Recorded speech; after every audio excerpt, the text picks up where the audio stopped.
Welcome to Unsilent with your hosts Dave and Brian. This is not another current events podcast. We are digging deeper, diagnosing, and discussing what's really going on today, how we got here, and providing observations for future generations.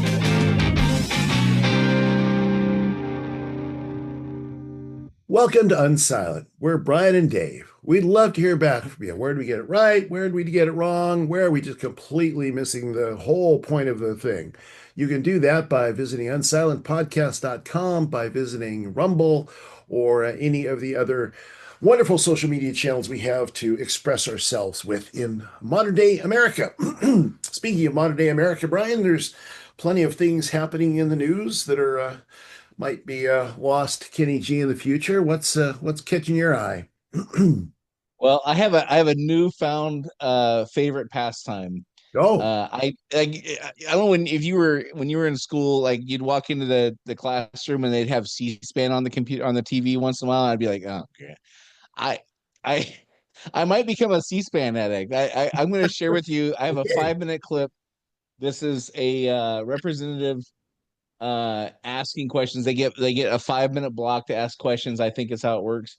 And I'm going to play the whole 5 minutes. I'll pause it here and there. But have you seen this? I think it looks like his name is Brandon Gill, Representative Brandon Gill from Texas, interviewing or questioning the Smithsonian Museum of American History director, Anthea Hartig. Have you seen him interviewing her? I saw a couple of excerpts, but I haven't seen the whole thing. I saw just a wee bit of it, not by any stretch the whole thing. So I'm looking forward to this. Right before you and I hit record, we were talking about the merits of Bugs Bunny and Elmer Fudd and how enjoyable that was. I'm going to put this right up there, and I really like Bugs Bunny. I'm going to put this right up there. Okay, all right. It's some of the most captivating TV I've seen in a while, and maybe it's just my cynical nature, but I really enjoyed this. All right. So let me pull up the clip here, and again, it's a 5-minute clip, so I'll pause. We can interject here and there, but this is some entertaining TV here. So here we go. Here is Mr. Gill. Would you say that the goal of history is to be objective?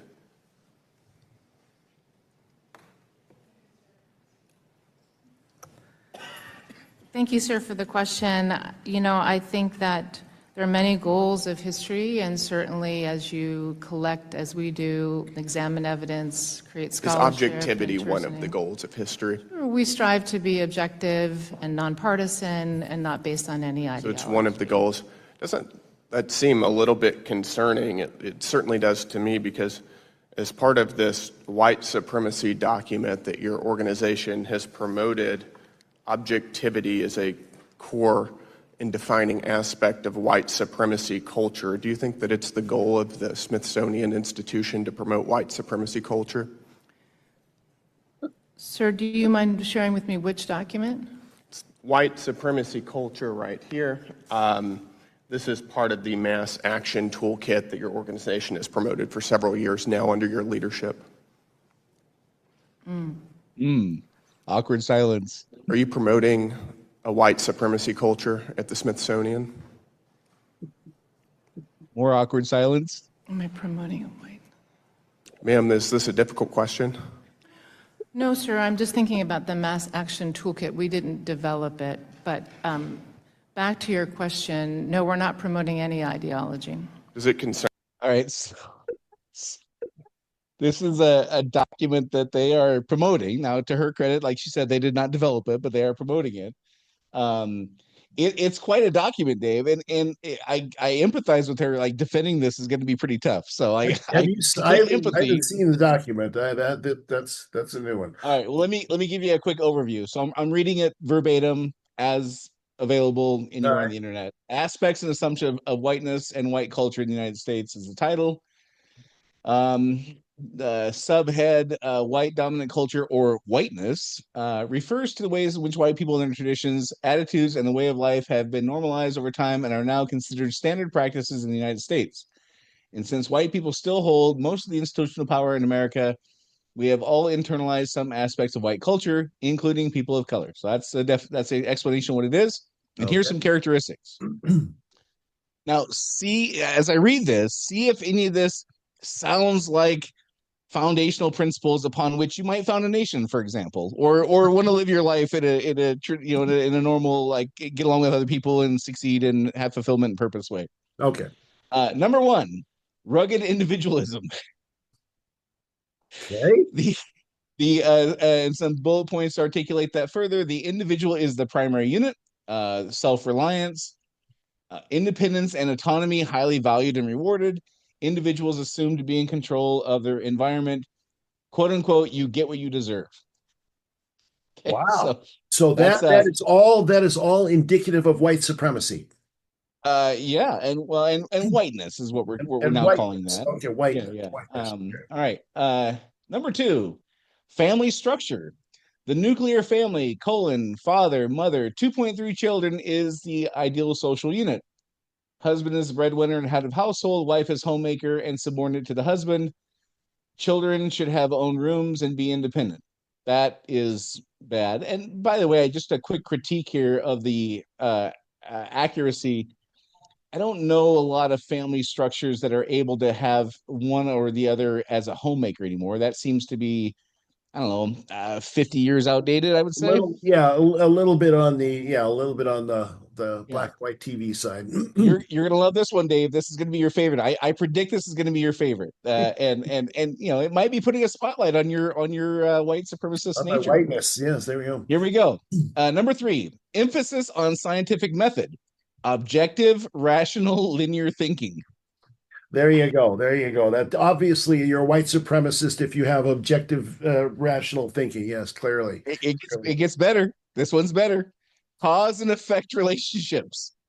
Oh, cause and effect. You mean like how the universe works? Like the fundamental laws of the universe are. So I guess so the universe is a white supremacist organization, it appears, because there is this cause. Well, that's why we need AI, Dave. We need to the laws of the universe. So the arithmetic of the universe, yeah. Yeah, so the laws of the universe are not white supremacist anymore. And number three, quantitative emphasis.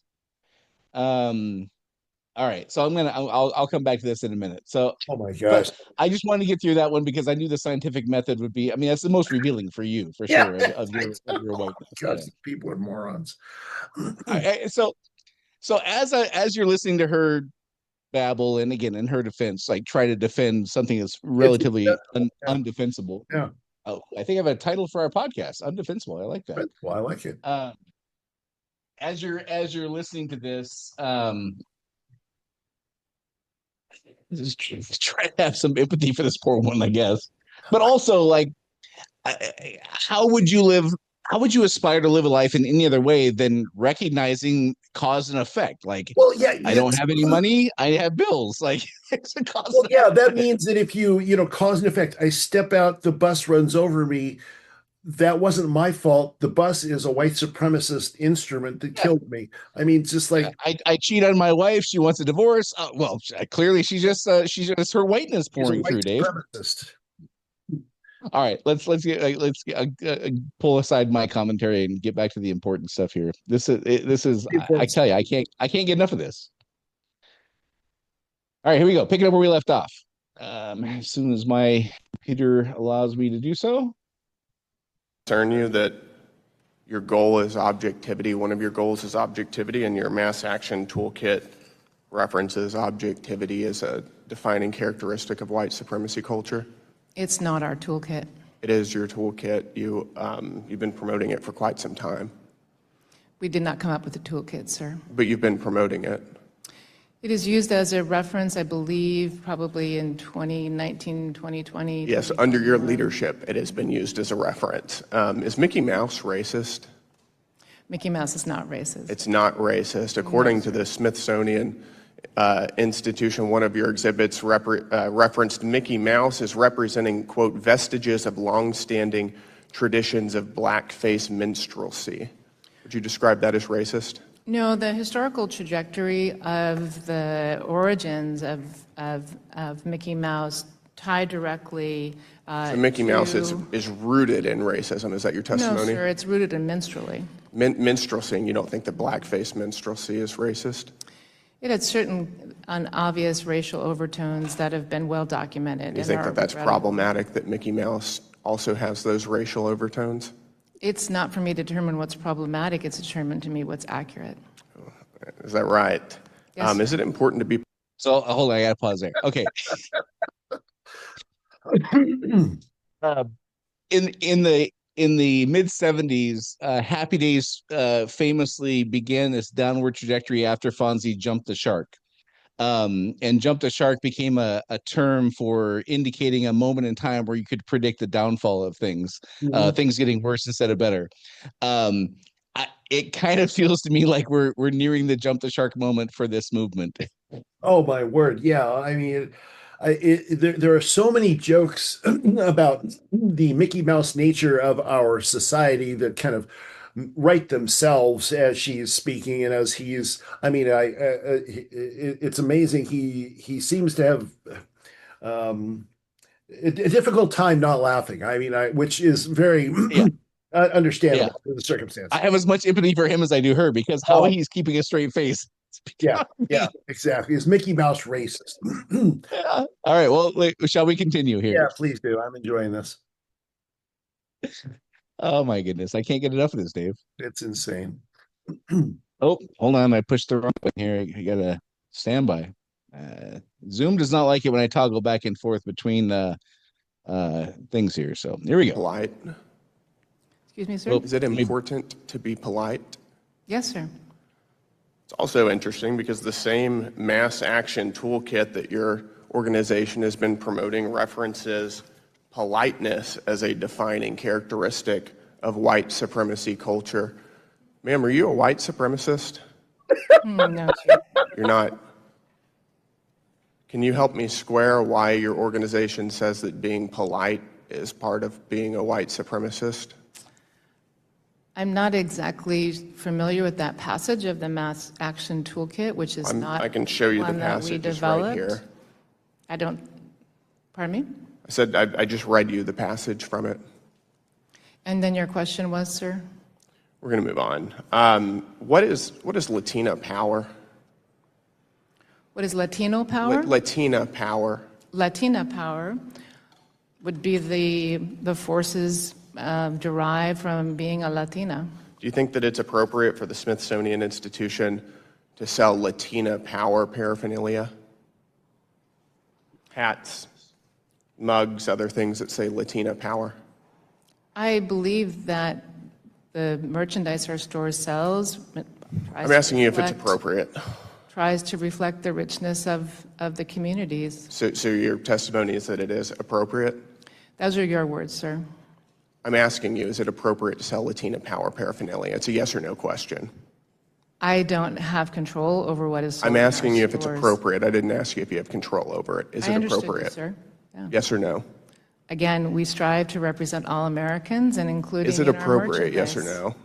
We strive to represent all Americans in our museums, including in our merchandise. Is that right? My Yes, time's sir. up. Would you say that the goal of history All is to right. be So objective? unfortunately, he ran out of time. I could have watched that for 3 hours. I'm not even yeah. kidding. I could have watched that like a whole evening. Yeah, you know, the fascinating thing, one of the things that I would hope that comes out of something like this is that the folks that, you know, clearly the people that put together that mass action toolkit hoped that it would fly enough under the radar that they could promote this and have some impact without being called on the carpet and being called to account for it publicly. That obviously did not happen. They were called to Yeah. account for that publicly. And so hopefully there is some, well, I kind of doubt it, but I would hope there'd be some level of recognition that maybe the things that we promote should have should pass the muster of the light of day, should, you know, which clearly this didn't. Yeah. I think you nailed it better than I was trying to like articulate that, but I think you nailed it. They want it to be powerful enough to make the changes they want, but dismissive enough not to be called on it, or some version of that, Yeah, or you know, exactly. They don't want, yeah, exactly. And that's, yeah. yeah, because she is Um, trying to distance herself from it the entire time, even though she's the head of the organization. yeah. Okay, so let me get back to the actual document now. There's a okay. So number 4, it talks about history. History is based on Northern Europe immigrants experienced in the United States. Heavy focus on the British Empire, the primacy of Western (parentheses Greek and Roman in the parentheses) and Judeo-Christian tradition. So that one is a little more nebulous and less specific than some of these other points.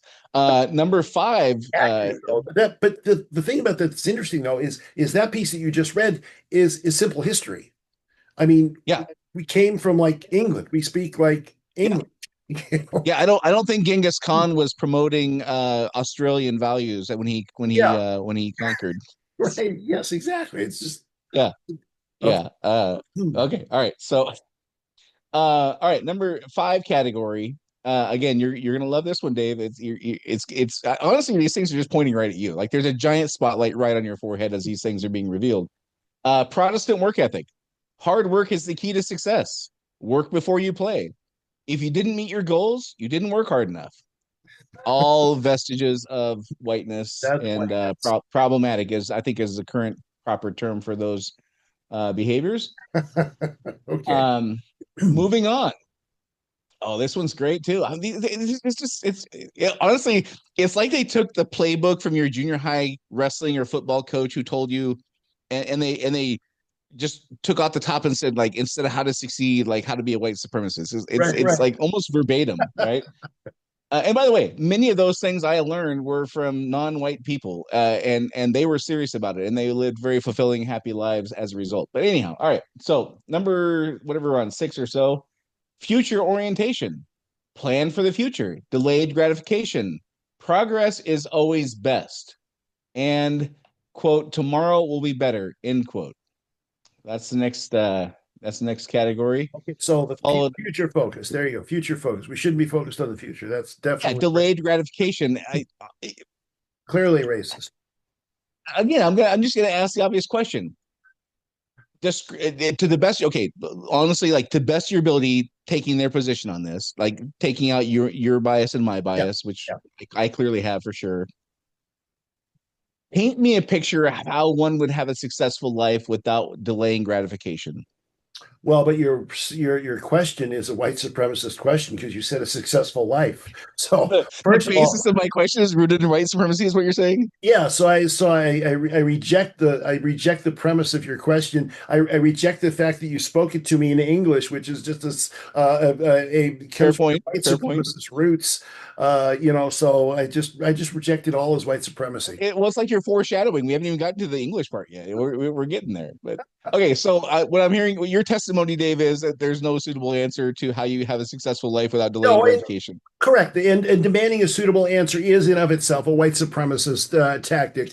And probably the Yeah. next thing, and Brian, you know that asking that question leads you to burn crosses on people's lawns. You know that's just Right. the Well, next. it was an emphasis on the scientific method. I was asking you to give me an Oh, objective, rational, scientific linear method. answer and using cause effect relationships. So you got me. You got me good on that one. By the way, again, this is just so entertaining for me, but do you think it's like they imagine a world where this document would be the agenda for a Klan meeting? Like, is that what they imagine? Yeah, I mean, it's like Tony Robbins is leading a Klan meeting or something. I mean, it's just Dude, like, you know what? You just nailed it. Tony Robbins is at the spearhead of the movement. he must be. He's got to be. I want to know. I want to know what the meeting is that takes the exact opposite position of every one of these things. I want to know how you teach the exact opposite of every one of those things. Of course, Well, that's what I asked you, and you called me a racist. Like well, I, that's true. Actually, that's true. It is teaching. Teaching is a racist activity. That's true. Okay, never mind. ah, I repent. well, yeah, we're We'll again, have a we're gonna struggle get to session. we haven't got to the teaching part yet, but it's coming. Okay. Yeah, it's All great right. foreshadowing, Dave. All right, next category, time. Follow rigid time schedules. Time viewed as a commodity. So that one's pretty brief, but yeah, I would argue being on time, being where you're supposed to be, like planning your week, your work day or whatever, or your hobby time, like what You must hate sleep black time. people. No, you just must hate black people. That's all. You know what? The ironic part, Dave, is some of this stuff I learned best from a mentor of mine that I called dad, and he did not look like me. Well, he He must was not have been he truly was not black a white then. guy. Then he must He not have was a black man, and the guy I respect and admire a tremendous amount. And he imparted this stuff on me as much as anybody in my life. Okay. Aesthetics based on European culture. Steak and potatoes. Bland is best. Women's beauty based on blonde, thin, quote unquote, Barbie. Man's attractiveness based on economic status, power, and intellect. Okay, so let's just take race completely. I'm just going to focus on the last one there. Okay. Man's attractiveness based on economic status, power, intellect. Take race completely out of that.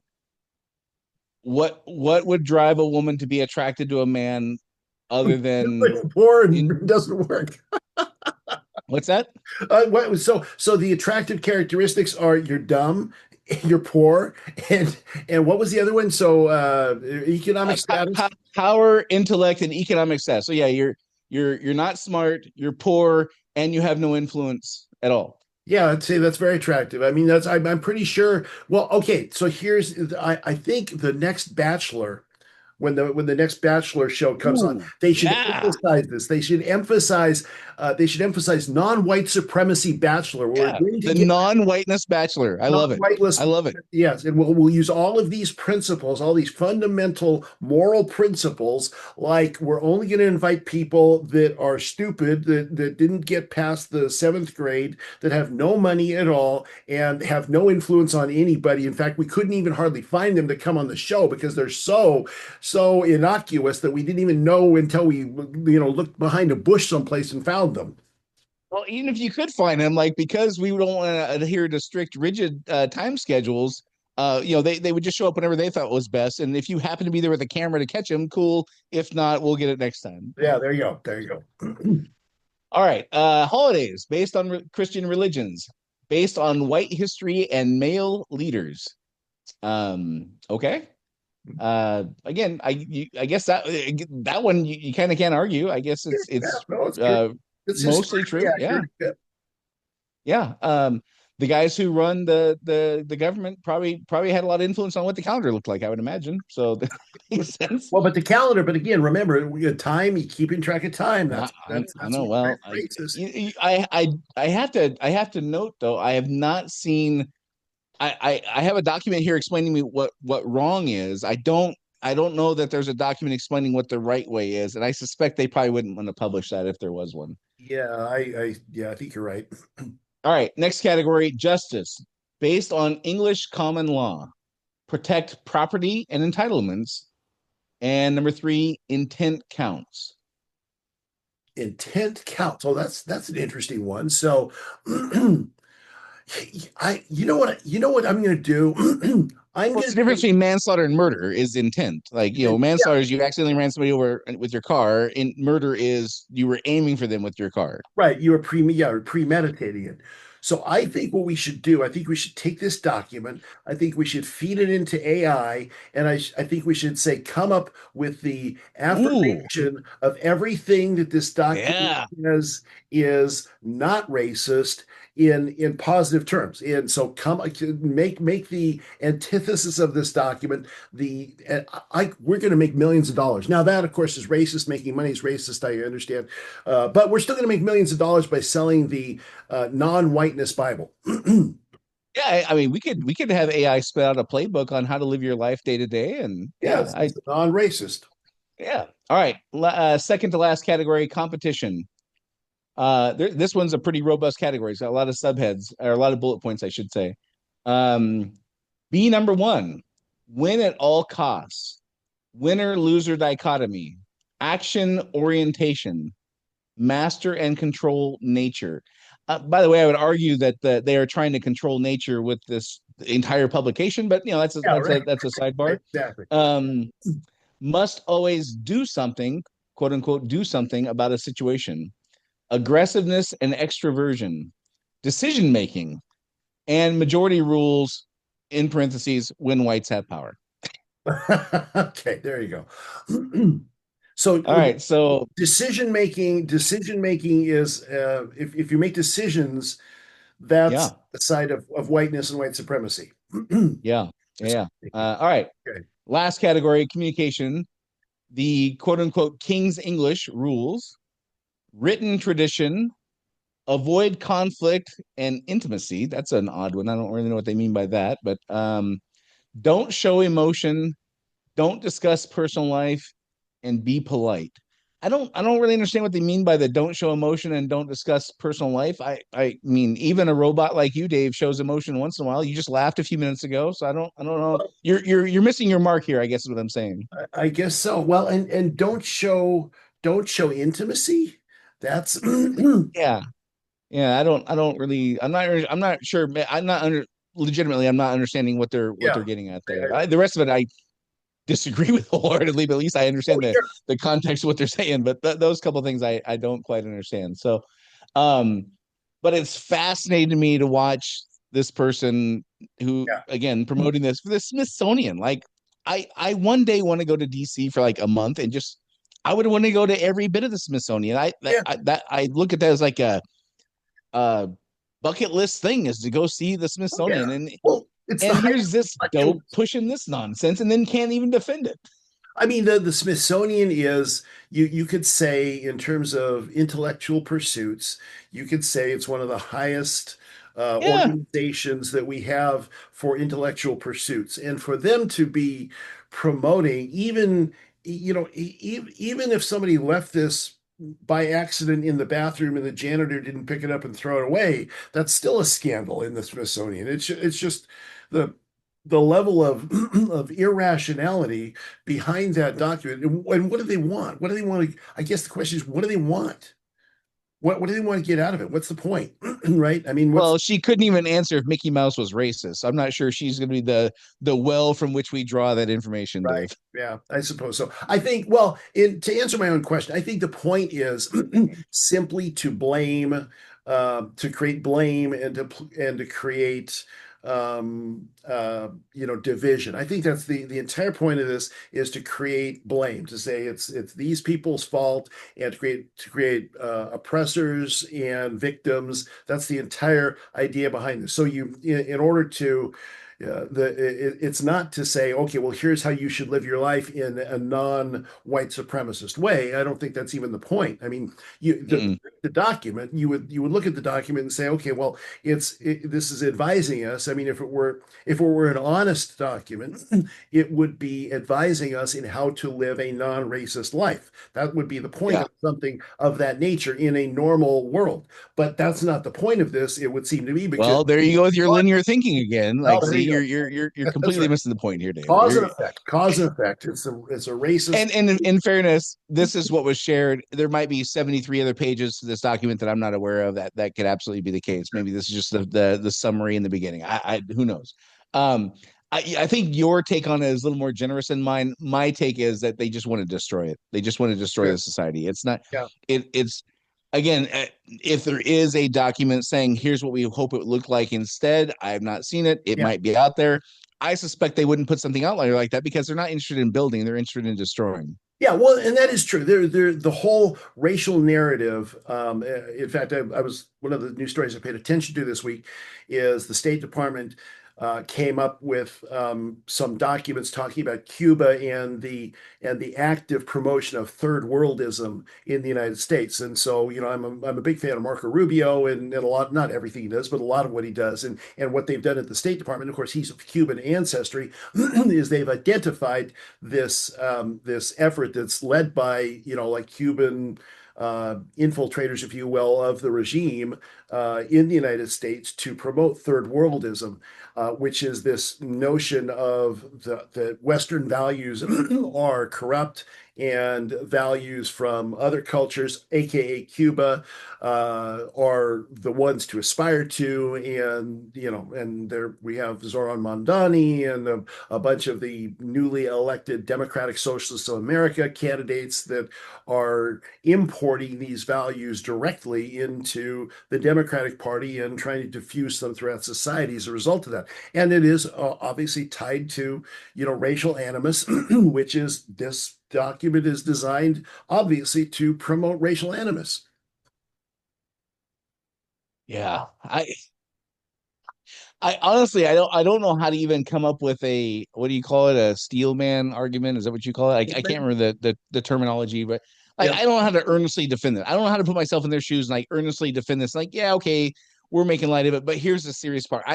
There's a few things I can nitpick in there and find, Yep. I suppose, but the bulk of it, like, again, how else would you want it to work? Like, if you're not going to Yep. work hard and you're not going to, like, have logical cause and effect thinking, like, and I'm not saying every aspect of every moment of your life has to be that way. Obviously, your Right. relationship with your kids and your wife can't be like that all the time. Right. But but as a general like plan, yeah, like if you want stuff, like go work for it. That's the idea. I mean, what's the alternative? Is the Well, government decides who has to buy what at what price and all? Yeah, come on.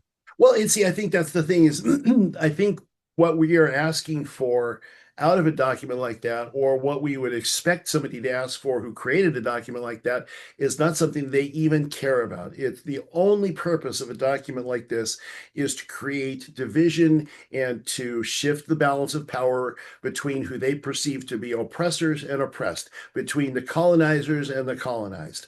So that's the entire purpose of that entire strand of society, whether it's this third worldism that the State Department's talking about, whether it's this type of thing, or the kinds of, I mean, I've been listening to the sort of acceptance speeches of these newly elected or interviews of these newly elected Democratic Socialists of America that Zoran Mamdani has promoted and that have come into power or coming into some levels of power in various states. I think there's like 3 or 4 of them this last go around. And listening to the things that they say, none of them are meant as prescriptive. So when you and I look at a document like that, not like that, but when you and I look at a document that is purporting to tell us something about how to behave, we think of it as something prescriptive. Okay, here's a problem. You should do this. We should do this. We should do this. We should do this.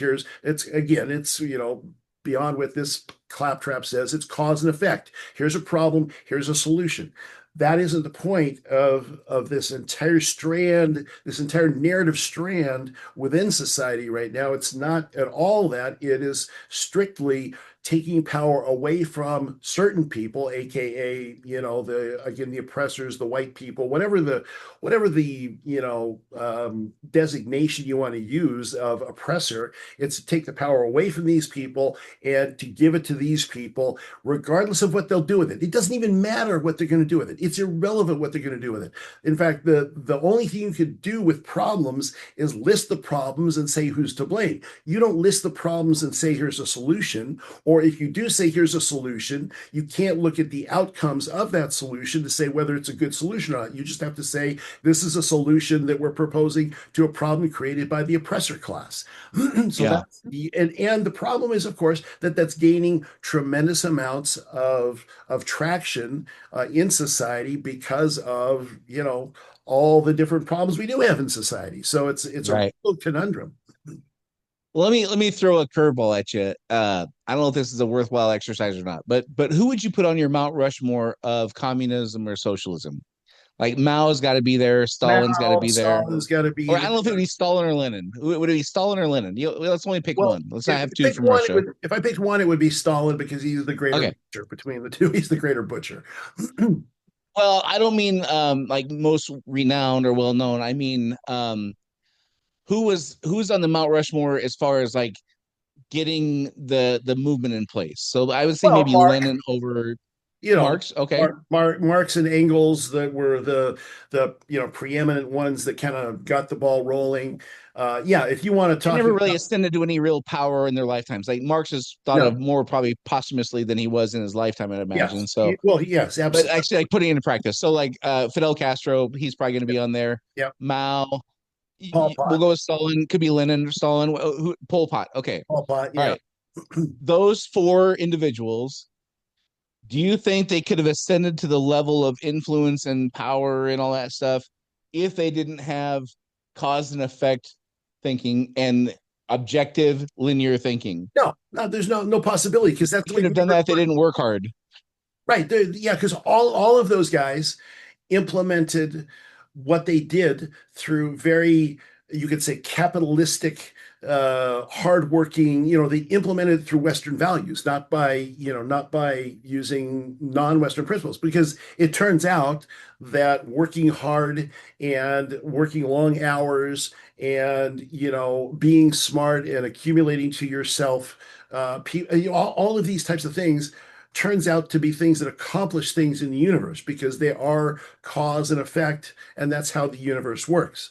And Yeah. so, and the history is filled with people like that. History, I mean, Deng Xiaoping in China after Mao said, "Hey, let's liberalize the economy a little bit because guess what? It works. We're not going to ditch communism, but it works. What do you know?" And so that's Yeah. how all these things happen. But I look at a guy like Lenin, um, who I agree with like virtually nothing like ideologically or whatever. But if you look at what he accomplished, Tsar Nicholas II, arguably in 1914, 1912, the most powerful person on the planet. The population believed it was chosen by God. I mean, like, and he had absolute rule. I think their Congress had something like 2% of the power for decision making. He had 98%. Yep. I mean, the biggest country on the planet, by geography anyway, not population. Yep. Lenin overthrew. Like Lenin was at the spearhead of overthrowing that. Like, Yep. he was a consequential figure in doing that. Yes. Like, forget all the ideology. Like, to accomplish overthrowing the most powerful man on the planet, I would argue takes a fair bit of hard work and diligence and putting work before play and linear thinking and cause and effect. Communicating well. Well, the amount of planning you can disagree with the communists, you can disagree with the Bolsheviks, you can disagree with all of those folks in terms of actual outcomes. But if you look at how they planned, their planning was amazing. They took a small amount of people and leveraged those small amount of people in incredible action at certain leverage points. I mean, with the royal family, with Rasputin, they took these leverage points and expanded them wide to completely change the face, as you say, of one of the most powerful countries in the world. They took and they were smart. I mean, they understood the psychology of the masses and were able to mobilize the psychology of the masses to do things that were in the masses, not in the masses' self-interest. So, all of those very entrepreneurial kinds of endeavors, evil entrepreneur, you don't have to be good to be an entrepreneur. They evil entrepreneurship was on, so Lenin was brilliant. A lot of and most of these people, Mao, when you think of Chairman Mao, he didn't think of himself as a politician per se. He thought of himself as kind of a philosopher, and that's how he positioned himself. That's why he dressed the way that he dressed. So these guys are not stupid people. They might be evil people, but they're not stupid people, and they're not lazy people either. Right, but if you look at forget the ideology for a second. If you just look at the modality of how they accomplished what they did, again, Mao, you know way more about Chinese history than I do by 100 to 1 probably. But the history of the nation that he essentially tossed out the window. I mean, thousands of years of tradition based on very strong beliefs. Yeah, he overcame that in a relatively short amount of time. I would argue by working hard and I mean, he didn't speak the king's English, obviously, but delayed gratification. I'll bet he did that. Planning for the future. Yep, that box 100%. Is checked. Yeah. Winners and losers. Yep. Win at all costs. Yep. Action oriented. Yep. Looking at the again, cause and effect. Absolutely. If you don't meet your goals, you didn't work hard enough. I suspect that was a part of his mantra. 100%. Yeah, exactly. Again, so even if you take the people they would put on the Mount Rushmore of like these people did it, Fidel Castro or whomever else they might, Pol Pot, whoever else they might like put on the pinnacle, these guys got the closest to our utopia. They got there by doing these things they're criticizing. Yeah. Well, and this is, to me, Brian, one of the most important ways. I when I look at the world and I see like the left-right divide, if I see the populist, when I see all of these divides, and I think, okay, well, I'm over here in this position, and this is what I believe, and this is the way I act, and I think about the other positions, and I think, well, they're just as dedicated to their belief system as I am to mine. I want to then have to step out of my belief system for a moment and say, okay, but if I can step out of it and say, okay, objectively speaking, not from my belief system, but objectively speaking, what is everybody doing that's working?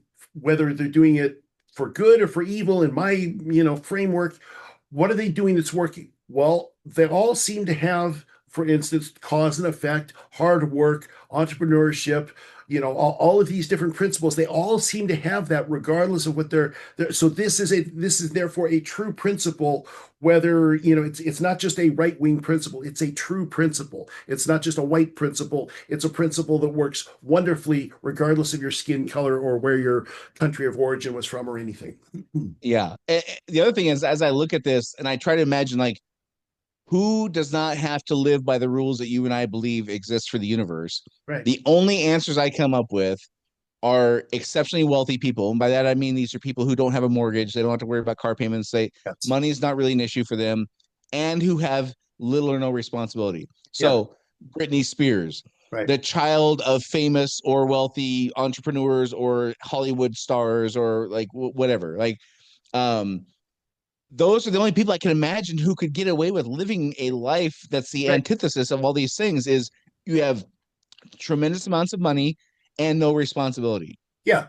If you have wealth and power, you can use that wealth and power to create, like Michael Jackson did, a Neverland for yourself, to pretend. Even with all that, they're still just pretending that reality is a certain way, but they have enough money to create the pretense and enough power to create the pretense of that what they believe is true. But I would argue Michael Jackson doesn't fit, because to make all that money, he had to work hard. He had to show up to the concerts on time. He had to plan. I'm guessing there was days he didn't feel like practicing music and he would rather do something else, but he practiced music because that was his craft and what he had to do to make money. So his children might be in that category, but I wouldn't argue that he is, because he had to do all this stuff to get that money. Yeah, regardless. Yeah, exactly. Regardless, reality always is there, no matter how you shield yourself from it. And no matter, what you do, reality is always there. There's no question. Yeah. I mean, Britney Spears has got enough money and no responsibility. Her kids are grown. She has tons of money. She has no responsibilities now. She can live the antithesis of this now. Right. But she couldn't have made all that money to get there. Right. Place. Yeah. Her children, if she's going to leave her wealth to her children, Michael Jackson's children, and whoever famous or rich people leave money to their kids, Donald Trump's kids, they probably could do this if he wasn't going to if he wouldn't cut off their inheritance, if they slept till 4 o'clock in the afternoon every day. Yeah. Nope. It's exactly all right. So I'm going to shift gears a little bit, but kind of a similar theme. In the modern day of the internet, where things live forever, one of my this is like one of my favorite things. Also, I don't see these very often, but when I do, I really enjoy them. I think her name is Abby Phillips. Is that right? Is she the one on MSNBC or CNN or something like that? Sounds familiar. That sounds familiar. Okay, so here's contrasting two different short video clips of her opinions on voter fraud. So one is from I don't know, several months ago, maybe like January or something like that, and one is as it was revealed that in New Jersey there was like 6,600 people who were on voter rolls that shouldn't have been. So we're going to start off with her talking several months ago about her beliefs on illegal voting. Oops, hold on. He's been in office for a full year now. They have not come up with any of this purported evidence of voter fraud. You guys are in search of something that there's been no evidence exists. New Jersey is double checking its voter rolls tonight after a software error added 6,600 non-citizens to the voter rolls. The suggestion that this is fraud suggests that these people were trying to vote.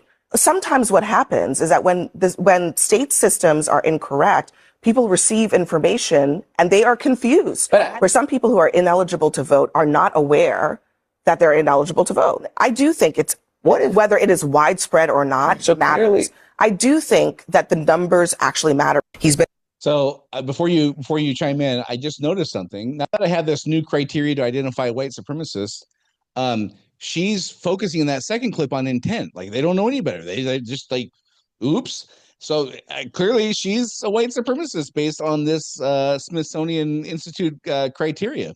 Absolutely. Well, and she's also a white supremacist because she does feel some kind of need for people to take her seriously. So she has to say things that contradict her previous statements. Otherwise, nobody's ever going to take her seriously at all. So the question is always in those situations what the spin is on the not quite correction, right? What's the positioning so that the narrative can stay in place. The narrative is the king. The narrative is king. Oh no, king. I said king. Narrative is there you go. White supremacy again.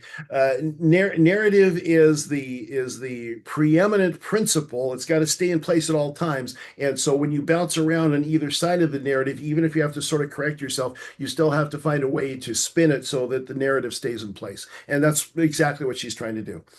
Yeah. So that first clip was from January, where she says there's no evidence. You guys are in search of this evidence that just doesn't exist.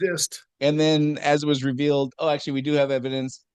But that's not fraud because these people don't know any better. Right, exactly. The narrative is all, and this thing happened, but it didn't happen the way you think it happened. Still happened. Yeah. And again, I go back to she doesn't have a vision of what she wants. She just wants to tear down what we have. Yeah. Like that's 100% what it is. Yeah. Again, your take on it is much more generous than mine. I think that they just want to destroy it. And you know. Who doesn't want to live Britney Spears' life now that she's rich and has no responsibility? I get that we all have a yearning for that, but I'll bet you if you lived that life, it would suck. Oh yeah, well yeah, it seems like hers is not her life specifically, but a life where you have abundance of resources and no responsibility. I think that sounds good for maybe 3 or 4 days, like a vacation, but after a while, you'd want to have purpose and fulfillment and build something or create something or I don't know how you would get that out of your DNA. Well, that's the way the human creature is. That's the way the human creature is designed. We need to accomplish. We need to overcome obstacles. And if we don't overcome obstacles, what do? We find some that we can at least vicariously participate.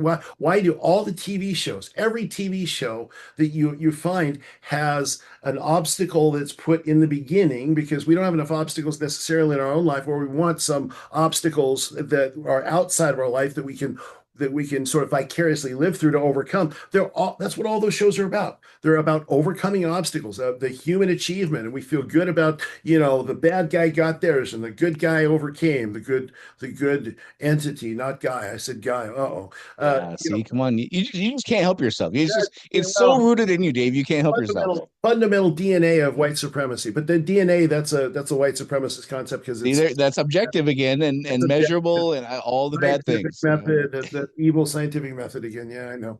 It's true. All right. Well, I don't know what we accomplished this week, but I sure enjoyed watching all those clips. I can watch that. I started following that Brandon Gill guy because this is kind of his approach. Like this is he regularly has these kind of deadpan, but he's just asking the logical questions and watching them fumble through trying to answer is so entertaining. It is amusing. Yeah, if nothing else, we can laugh our way through into the apocalypse. Well, you can make a pretty compelling case. That's exactly what's happening. Yep, exactly. So, all right. Well, as Dave said in the onset, what we're trying to do is explain to future generations what it's like to live through this entertaining yet chaotic and scary as hell era that we're in. Yep. If you think anything we covered today we got especially right or wrong, we'd love to hear your input. You can do that unsilentpodcast.com or Rumble has a great comment section. Until next week, this is Dave and Brian signing off. See you next week. Do you want to be unsilent? Make your voice heard on our social media channels and share where you think we got it right or wrong. Go to unsilentpodcast.com for social links so you can join the discussion.